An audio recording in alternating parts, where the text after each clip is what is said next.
Welcome back, Ink Chasers, to the first of a new series called Story Time. It's one I kind of mentioned in my year-end recap. This first episode, I am entitling it Billy Sample and the Fight Photo. Now, for those of you who do not know who Billy Sample is, before I get started with the story, he's an outfielder who played for 9 years in the majors. He started in 1978 with the Rangers, and he played with them until '85. He played with the Yankees, and then '86 he played for Atlanta.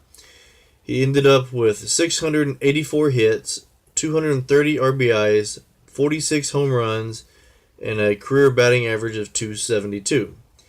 He was the type of player who was good enough to be in the majors, but no major star. Was never an all-star or anything like that. If he was on a different team, he may have made the team, maybe not, because the Rangers, as always, were not great in that time period. So he was playing, and he did get bounced around a lot, and Rangers would bring somebody else in, and he would be a backup type thing, and so he stuck around in career for about 9 seasons. Now, I had gotten him TTM a few times in the past, little one or two here, just trying to, for my Rangers PC, and then I came across this photo, and I printed a few of them off, and here is a unsigned one, because I did send it to him to be signed, just to kind of give you an idea of the photo. It is a photo of the Rangers versus the Angels. And to be honest, I'm not sure exactly what started the fight. I've looked it up trying to figure out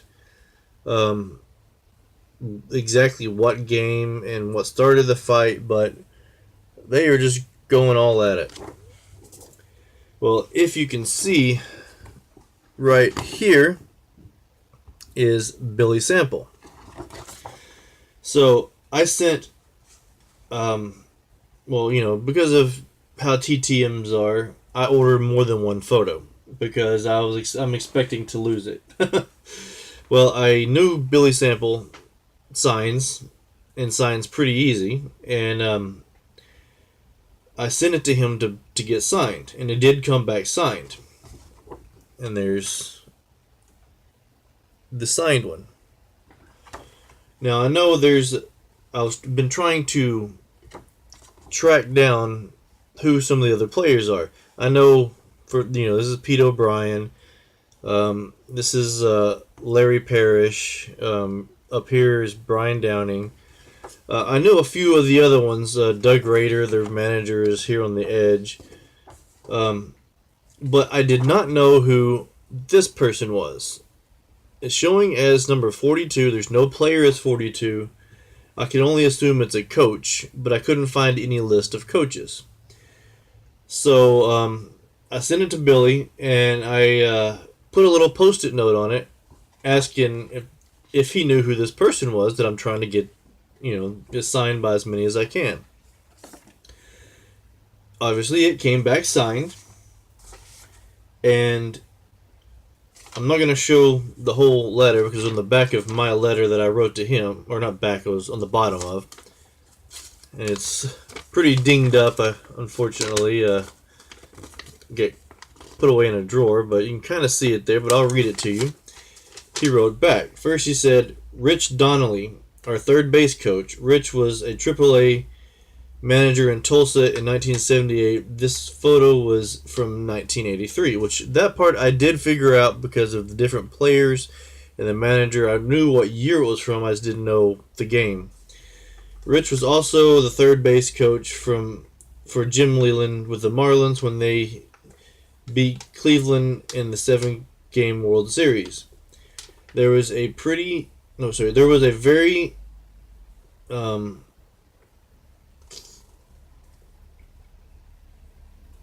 pungent anecdote, maybe, involving Rich's daughter, Amy, who died from cancer. It was on ESPN 30 for 30.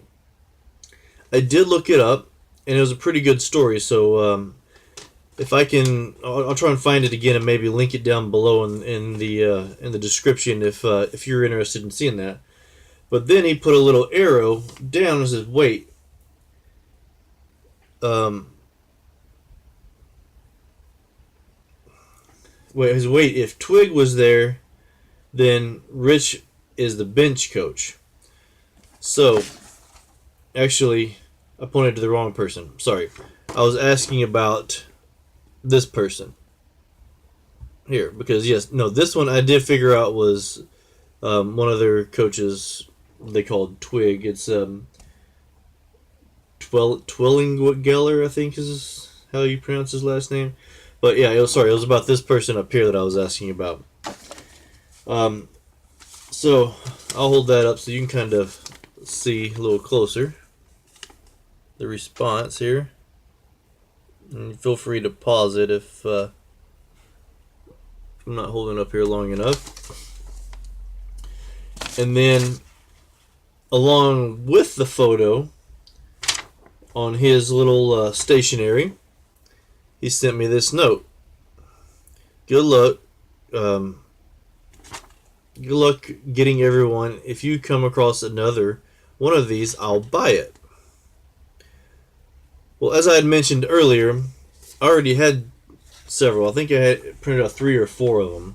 Because, like I said, I'm kind of expecting to possibly lose one in the mail trying to get some of these people signed TTM. So, I sent it back to him and sent him, I think, 6 cards and asking him, basically saying, no need to buy it. If possible, can you sign some of these cards?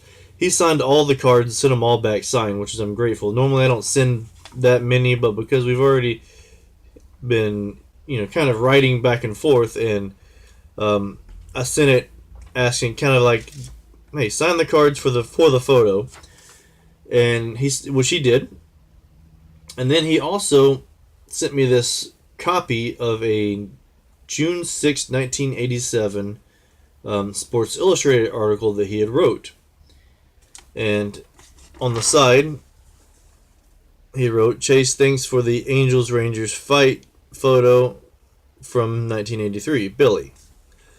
Now, this is a pretty interesting article. Just basically talked about after he's retired, and even though baseball was great and great for his life, there were some things he doesn't miss. That's why it's called Some Things I Won't Miss.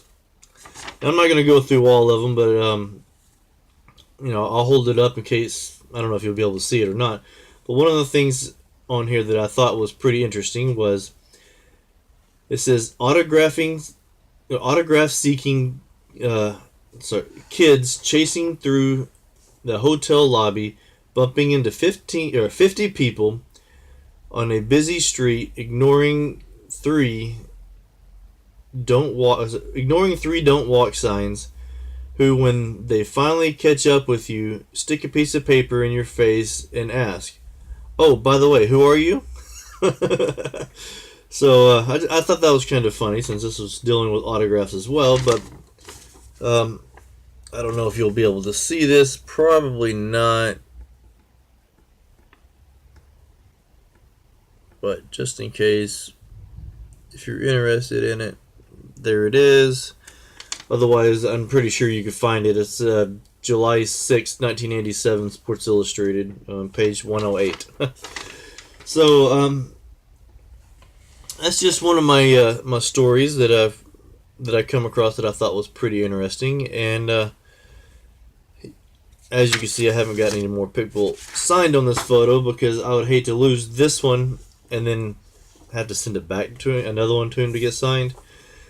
But I know a few of these players come around and sign around in the area, so that's one of the reasons why I've kind of been hanging on to it and waiting for FanFest to come up and go by to see if maybe Pete O'Brien, which he normally shows up, will be there signing.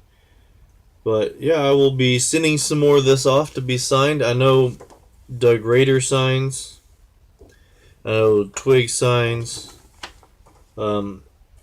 parish, I have not been able to find a good address for him. I'd hate to, I may test it on one of the other ones first, or some cards first. But let me know what you think. You want to see more of these type videos? I've got a lot more stories coming, so I'll do at least a few more of them.